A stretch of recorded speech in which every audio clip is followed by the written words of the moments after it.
What is up, YouTube? Sammy V here, and today we're going to be diving into a little discussion about mermaids and piscenes. So, you might be wondering, well, what differentiates a piscine from, say, like a great leviathan or something along those lines, like a sea monster? Well, a piscine is more or less like a man-human hybrid, anything like you'd think of like a typical mermaid, but some of the things on this list are going to be a little atypical. But anyway, to get things started, we're going to talk about the son of Poseidon, and the sea nymph, Amphitrite, Triton. You see, Triton is a little bit different than his father because, you see, any Greek god like Poseidon, he has the ability to shapeshift, so he could turn his legs into like a fishtail potentially. But with Poseidon, or with Triton, we always see him depicted with this fishtail. And this isn't really unique to him because there's a whole gaggle of sea nymphs all throughout Greek mythology, but when it comes to Triton, he is the son of Poseidon, so he is pretty powerful in his own right. He is a demigod, and we don't really get to see much of him throughout all of Greek mythology, but it is known that he has a conch shell that he can blow into like a horn, and he's able to control the seas with that. I guess one of the real big things we've seen him do is he helped out the Argonauts find water, find a river in the middle of the desert. So he's not really too predominant when it comes to Greek culture, but he is definitely noteworthy in the fact that he probably was inspiration for a lot of different things on this list. But moving on to the other side of mythology, we're going to move over to Japanese mythology and talk of a beast called the Ningyo. Now, Ningyo is a little bit different. They're kind of like a Japanese mermaid, but not in a mermaid that I guess we're traditionally used to. They're kind of more grotesque looking, sort of like more on the demon side. But the thing with Ningyo is that they kind of like a real life like symbolism. Like if you see like a dying Ningyo like wash up on a beach, shit's probably about to go down. There's probably about to be some like famine and some war going on in your country or your little village or whatever. Like they're Japanese voodoo all around. Like there are some pretty crazy tales with these guys. Like they've been able to do everything from cursing people to like flood villages and cause like small earthquakes, to being even the source of, like, immortality if you eat the skin. But you're not really supposed to eat the skin of a Ningyo because you'll probably get cursed, and that eternal life isn't really going to help you out much. And when I say eternal life, I mean kind of like Wolverine, in the perspective that Wolverine could very much so die, but due to his longevity, he kind of keeps this younger appearance for a longer duration in his life. But that's all I can really talk about the Ningyo, so let's move on to a little bit more modern culture, I suppose. So, this one's kind of lackluster when it comes to, like, the strength and overall, like, importance, really, in fiction, because this is more or less like a child story. But anyway, we're talking about The Little Mermaid by Hans Christian Andersen. Now, you might be thinking, oh, what could The Little Mermaid exhibit? She's just a mermaid. Well, you gotta understand, Hans Christian Andersen, the guy that originally made The Little Mermaid, he never intended to be like this huge grandiose thing, but I still think he gave the mermaids a couple of traits that were unique to them, especially at the time. So we learned through the likes of The Little Mermaid's grandmother that mermaids actually only have a 300-year lifespan in this telling. And unlike humans, apparently mermaids have a mortal soul. So once a mermaid reaches a certain age, or they die by some other unnatural cause, that they will turn into sea foam and then just cease to exist. Opposed to that of a human, where the human soul goes to heaven and they can be reincarnated, or they can live the rest of their eternity in heaven, or so on and so forth.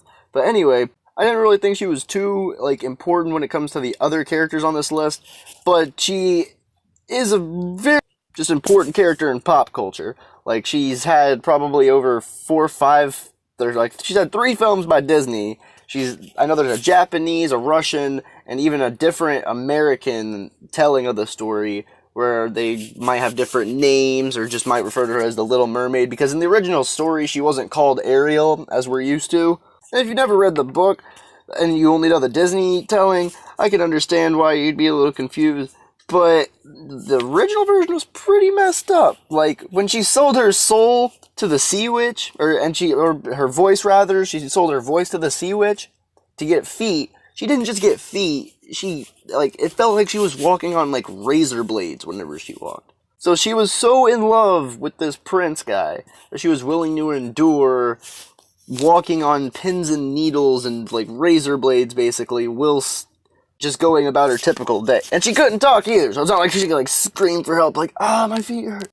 And in the original telling, the Ariel's sister, the Little Mermaid sisters, end up bringing her a knife that they got from the Sea Witch to try to get her out of her situation. The knife is, like, magical in properties. If she kills the one that she loves with it, then she'll be able to reclaim her mermaid abilities, I believe. But she decides to not do so, and she jumps into the ocean to turn into sea foam, only to find out that her soul is, like, emerged. She has a soul now, and she meets these ladies called the Daughters of the Air. And basically what their whole deal is if she goes around and she helps out humanity in this spiritual form for like 100 years or something like that, then she's granted access to heaven and an immortal soul. So it's kind of a cool concept, but I feel like the only reason he wrote that was to kind of give her a somewhat happy ending, because he doesn't really indulge on this whole Daughters of the Air thing too much. But moving on to number 4 on our list, we're talking about the creature of the Black Lagoon, Gillman. Now, he's not really too popular in pop culture per se, but back in the day, this guy was pretty fucking scary when it came to all those cheesy horror films. This dude was like he was the Jaws of his time. He was the reason you weren't jumping in the water trying to play. You're like, fucking Gillman's coming after me. I'm messing with all that. And different than most of the other people on this list, Gillman, he lives in the Amazon, and that's where they, like, discovered fossils in the movie. At least, they discovered fossils for his body and, like, remains of his people. So they were mostly freshwater based, which is kind of unique compared to all the other people that I've mentioned thus far. Yeah, but there's not really much to talk about here with Gillman. He's exhibited, like, superhuman strength. He's able to, like, pick up people with minimal ease. He could take gunfire without feeling much damage. And if he does take damage, he could, like, shortly heal. He's got a pretty good healing factor. But with Universal redoing all of their classic movies, like The Mummy, they just redid The Mummy, and I believe they're working on a Dracula right now, we could potentially see the creature of the Black Lagoon pop back up again in a remake, so hope to see that. But moving on to number 5, we're going to talk about Arthur Curry, Aquaman, the guy that talks to fish. But no, on all seriousness, Aquaman is a pretty formidable dude. So you see, like, you obviously know what a superhuman is. It's a human with super, like, capabilities. They could probably, like, lift more, run faster, all those type of things. Like Barry Allen, or, like, Superman, even though Superman is technically not human, he's Kryptonian. But besides that, Aquaman isn't just a superhuman, he's a super Atlantean. As in, like, these people, like, these Atlanteans can already lift, like thousands of pounds on their own. And this guy takes that to a whole new level. Like, Aquaman's exhibited showing feats of, like, deflecting bullets just from how, like, powerful his raw hide is. He's able to lift up huge, like, cruise ships and cargo ships out of the ocean with, like, minimal ease, it seems. And despite my joke before, he doesn't really talk to fish. He has the ability to basically just give them commands, and they just do as he says. He states that, like, most fish aren't really intelligent enough to give, like, conversation. It's just more of, like, an ability to command them. But I think there's a few exceptions, like with I think the Kraken. The Kraken is an intellectual being, so he's able to communicate with Aquaman on some level. And this is all coming out of the New 52, like the 2011 reboot that DC had. I'm not talking about any of his previous feats or anything along those lines. This is like all new Aquaman. And with the new Justice League movie coming out, I hope that we get to see plenty of him in action, so I can scale him up a little bit better, because we haven't really seen him in too much, like, live action or, like, cartoonish, like, things since the New T2. Like I think he's been in a couple animated movies. But him popping up in the Justice League is going to be a huge statement, because that's going to be how everybody views him from here on in. Like, I feel like it's going to change from the guy that talks to fish to, holy shit, this tattooed fucking Atlantean is coming through wrecking demons left and fucking right. And just kind of to give a closing note on Aquaman, in like his new continuity, this guy can trade punches with Superman. That's all I should really have to say. So, moving on, staying in the land of comic culture, we're going to talk about a relatively new character, and I would have put her last on this list because I think she's kind of the most capable, but we haven't really got to see too much from her yet. But we're talking about Bryce Wayne, a female iteration of Bruce Wayne from the, I believe, negative 11th universe in the New 52. So basically, to give you a short rundown of her character, before she exhibits any superhuman feat, she's able to go toe-to-toe with Aquaman, or Aqua Woman in this universe, and just give her the hands. Fucking kills this bitch with no reconciliation, because the Atlanteans actually were the cause of the death of her lover Sylvester Kyle, which being like Selena Kyle, but like the male version. So since this went down, she waged war with the Atlanteans. So they went to go have like a peace treaty or something like that. But during the peace treaty, she just fucking kills Aquawoman. So that kind of sends the rest of the Atlanteans in like a bit of a fit of rage, and they kind of they attack the surface world. They try flooding it, but basically, after she defeats Aquawoman and realizes that she's not powerful enough to defeat these Atlantean forces on her own, she takes Atlantean DNA and she genetically modifies herself to become a superior Atlantean. Basically take everything I said about Aquaman in terms of strength, he could just lift up ships out of the ocean with minimal ease. She has all of that and more. She basically went to war with all the Atlanteans almost on her own. And I say almost because she has this ability called the Deadwater. Don't know how she got hold of this mystical ability through genetic modification, but anyway, it allows her to conjure up this small red lake, sea. We don't really get to see the full vastness of it, but she can basically spew massive amounts of water from her mouth. And not only does she shoot out water, she shoots out other genetically modified Atlanteans that are basically her slaves. So she can conjure up her own personal army from her mouth whenever she pleases. And then the universe she hails from, or the Earth she hails from rather, she takes over basically the whole planet after a short while. She and her Atlantean army just completely conquer this place.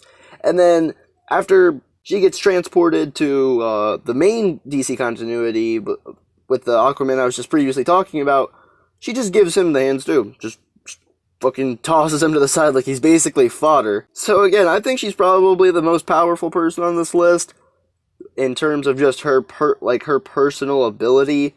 But the one reason I'm mentioning her now before I mention the final two is because we still haven't got to see her get into a huge battle yet. We haven't seen her along with the other Dark Batman get into a huge battle. We just kind of got her backstory and a short fight with her and Aquaman. So I feel like we might get more of her abilities later on. But moving on to number 7 on our list. Sorry about the wacky not numbering some of these, but numbering others. We're talking about two different types of people here. We're talking about fishmen and merfolk in the world of One Piece. So the thing with fishmen in the One Piece universe is half of the really powerful people in One Piece can't go anywhere near the water without fucking dying. As in, their devil fruit weakness. If they fall into the water, they'll fucking drown. And I like to think, fishmen kind of exhibit, zone devil fruit abilities in a way. They're half men and half just, whatever fish they are. Arlong was half, sawfish and basically half dude. Jinbei is half whale shark and just, half a dude. And all fishmen, apparently, doesn't matter what type of fishmen they are, all exhibit 10 times strength that of a human, and that just being on land. They're way more capable in the water. They can move like fucking like missiles in the water, and I'm pretty sure this goes the same for the Merfolk in the series. The Merfolk are basically just like your typical like merman, like just half guy, half fish. But apparently they have like other fishman DNA in them. Like say like a shark fishman and a mermaid got together, and they bumped uglies, and they gave birth to a beautiful little fishman child. That fishman could be like a puffer fish or something, because that's the type of fishman that the merfolk was like back in their lineage. Like they're a little bit different in the sense of their like genetics. And I guess the strongest fisherman that we have seen in the series so far, at least in my opinion, would be Jinbei, the whale shark fisherman that I stated earlier. The only few times that we see him fight in the series, he kind of gets dicked on by whoever he's fighting. But he was apparently able to fight with Luffy's brother Ace for like 3 to 5 days straight. And like Ace having the Mara no Mi, being a Logia type, was intangible. So I don't know if Jinbei kept hitting him with karate, or his fishman karate, with like using like water style type techniques, or if he just had massive reserves of hockey that he could just like armament hockey, he could just blast out like for days on end. But yeah, like Ace was like the second or third in command to the strongest dude in the world at the time. So Jinbei's got to have some pretty capable abilities when it comes to just sheer strength to be able to endure fighting someone of that caliber for multiple days at a time. Alright, so the last guy I'm going to mention, number 8 on this list, he's kind of a unique case. And we're going to be talking about Kisame Hoshigaki from the Naruto universe. And the way he differs from everybody else on this list is he doesn't just have like his natural merman, like merfolk ability. It's like he can't breathe in water and all that type of shit, and he exhibits like shark features. But the thing with Kisame is he's a ninja, like everyone else in the Naruto universe, so he has access to chakra and a plethora of jutsu that he's created, I'm pretty sure, on his own, because he's got some like unique summoning jutsus. But some people like to say that he's not that powerful in a sense, because he relies on his sword Samehada. But the thing was, before he got Samehada, like he was just your average Joe with a fucking katana, and he was able to like apparently just completely dick on some dude that had this all-powerful Samehada blade. I mean, my theory behind this though is because when Kisame fought Killer Bee, Samehada preferred the regard that Kisame was kind of like this like all-powerful dude. Like the Samehada preferred his chakra to that of the other 7 swordsmen. Because what we've heard of Kisame, like his reputation, he's the tailed beast without a tail. And all tailed beasts exhibited in this show just have like redonkulous amounts of just like chakra reserves. They can just like be spewing out chakra for days. But to really put in perspective like how powerful he is, he has like 30%.